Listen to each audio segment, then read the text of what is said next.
Bang Bang. Double Bang Company. Mon œil, le podcast de l'intelligence économique, présenté par Rizlen Mathieu.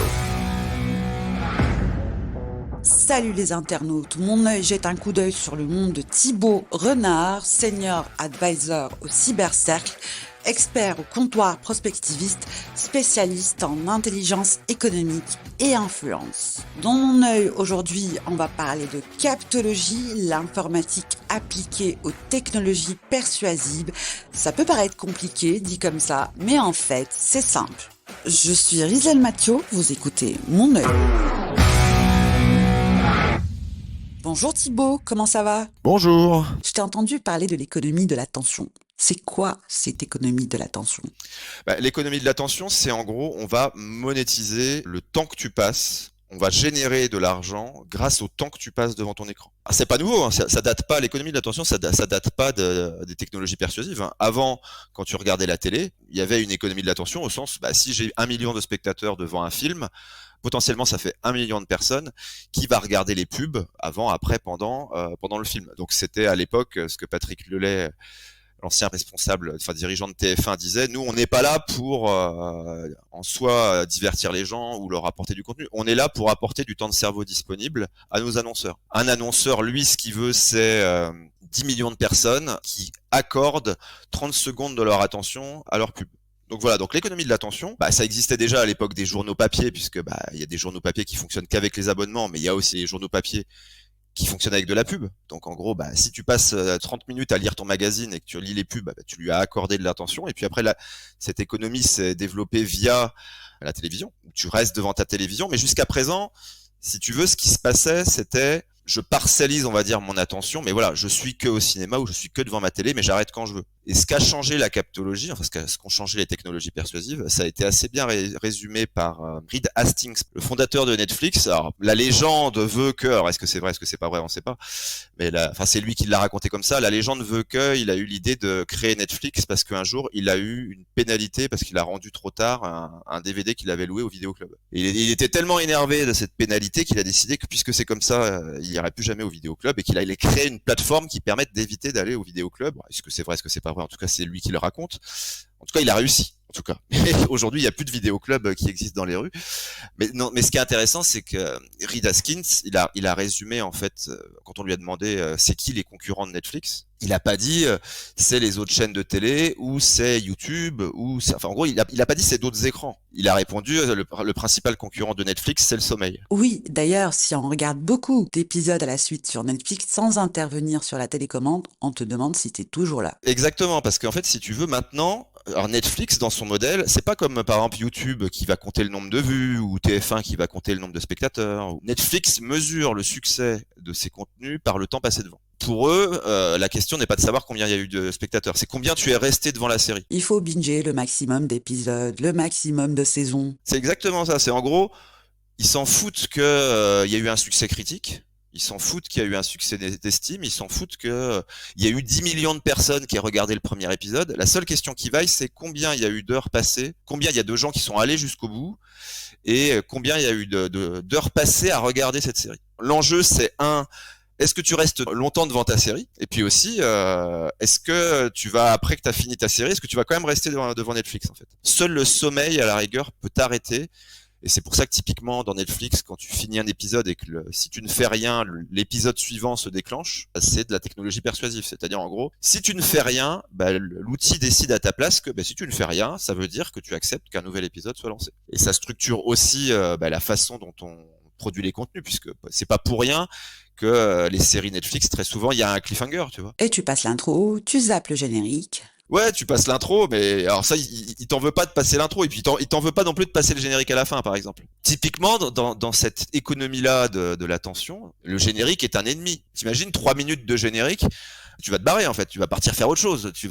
Donc souvent, tu vas pareil sur ta plateforme, il va te dire, je te propose de zapper le générique. Est-ce que les gens comprennent qu'ils sont manipulés ? Ce qu'il faut, c'est comprendre en fait comment est-ce qu'on en est arrivé à manipuler les gens grâce à ça. On va faire un bond de 20 ans en arrière, début des années 2000. Donc le début des années 2000, c'est vraiment le tout début entre guillemets d'Internet. Et donc tu as un type qui s'appelle B.J. Fogg, qui a un laboratoire sur le comportement, sur le design comportemental à Stanford. Et justement, ils font de cette discipline qui dit, voilà, on va utiliser les technologies informatiques pour changer un comportement. Alors, il a écrit un bouquin qui s'appelle Persuasive Technology, qui a plutôt bien vieilli. Il va énoncer toute une série de principes assez intéressants. Mais en gros, première chose qu'il dit, c'est ce qui est la clé, c'est le design. Le design, si tu veux, de ta plateforme, de ton site informatique, le design de ton outil est primordial, en fait.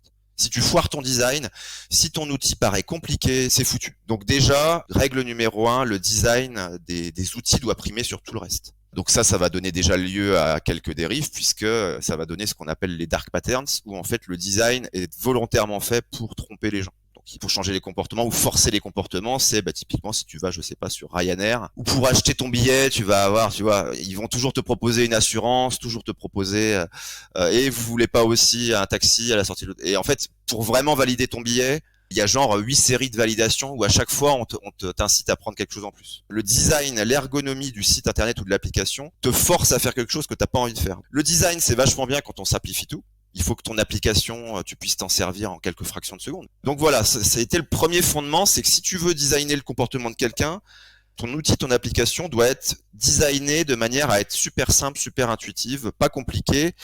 Et si on peut te forcer à faire des trucs que t'as pas envie de faire, ça peut être encore mieux. Donc, première chose qu'apporte BijiFog, c'est, OK, le design est primordial.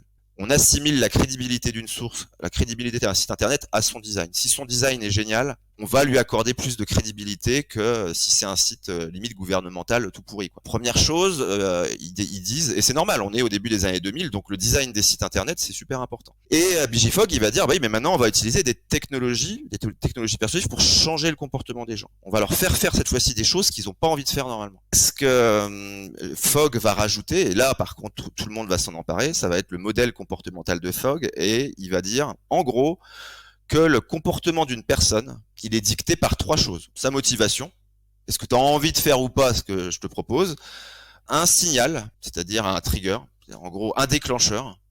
Je vais pas te faire quelque chose, spontanément tu vas pas faire un truc. Donc il faut que je déclenche. C'est là qu'on arrive dans l'économie de l'attention, au sens, il faut que je capte ton attention, parce que je vais capter ton attention par un déclencheur. Et enfin, et c'est le plus important, il faut que ce soit facile. Et ce que va décréter Fogg, c'est qu'il va dire c'est même plus subtil que ça.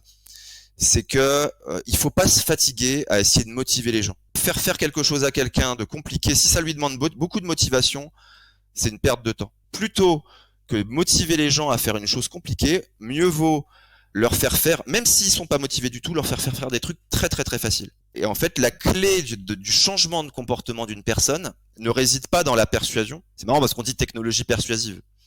Mais en réalité, d'une certaine manière, elle persuade pas, elle te facilite à outrance. C'est-à-dire, en gros, pour te donner un exemple, si je te dis, je te propose de pendant 2 heures de regarder, ou même 1 heure, de regarder 400 vidéos dont 390 sont parfaitement inutiles, et à la fin, tu te souviendras plus ce que tu as regardé, mais tu vas voir, c'est super quand même, tu vas m'envoyer paître. Par contre, si je te dis, non, mais regarde cette vidéo-là, et que je te fais 400 fois de suite une petite vidéo facile à regarder, t'as pas besoin d'être motivé, il y a qu'une vidéo. Et t'as pas besoin non plus de te fatiguer non plus, il suffit de scroller, de faire un petit geste qui demande pas une grosse tâche pour lancer la suivante.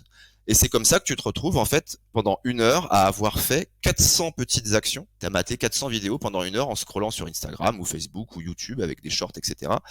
Ça c'est vraiment révolutionnaire, c'est ce que va apporter Fogg. Fogg dit, n'essayez pas de motiver les gens. N'essayez pas de motiver les gens, ce que vous allez faire, vous allez leur faire des trucs très très très faciles. Et l'avantage, c'est quand tu fais faire un truc très très très facile à quelqu'un, il a beaucoup de mal à dire non. C'est une technique de manipulation classique, hein, mais si tu proposes à quelqu'un quelque chose de très facile à faire, c'est compliqué pour lui de dire non. Et en plus, si tu lui fais faire plusieurs fois, tu vas l'habituer, et en plus, ça va être de moins en moins compliqué à faire. Donc ce que dit Fogg, c'est ce qu'il faut faire, c'est faire cumuler des dizaines, des centaines, des milliers de choses très très très faciles à faire. Plus ça va s'accumuler, plus ça va être facile, donc c'est un espèce de cercle vertueux où tu te retrouves avec des gens qui passent leur vie sur leur smartphone en fait. Merci Thibaut de nous avoir confirmé qu'on était tous addicts et tous manipulés. Tout le plaisir était pour moi. Merci à tous de nous avoir suivis. Si vous avez aimé ce podcast, n'oubliez pas de le liker et de le partager. À bientôt. Ciao, ciao. Mon œil, le podcast de l'intelligence économique, présenté par Rislaine Mathieu. Bang bang. Double Bang Company.